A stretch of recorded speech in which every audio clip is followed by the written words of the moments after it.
উচ্চ গতির বাইক কিভাবে কন্ট্রোল করবেন? উচ্চ গতির বাইক কন্ট্রোল করতে হলে আপনাকে ব্রেক ধরার প্রপার নিয়ম আপনাকে অ্যাপ্লাই করতে হবে। উচ্চ গতির ব্রেক করে আপনাদেরকে দেখাই।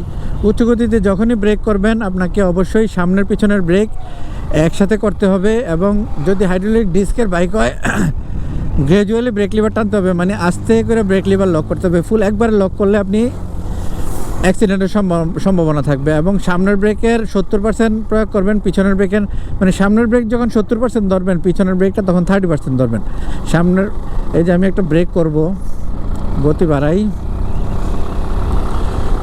ক্লাচ ধরবো না, উইদাউট ক্লাচ। এই যে আমি সামনে পিছনের ব্রেক একসাথে ধরছি এবং গতির সাথে মিল রেখে এই যে গিয়ার আমি ডাউন করছি, দুইটা গিয়ার ডাউন করে আমি আবার ছাইড়া দিছি।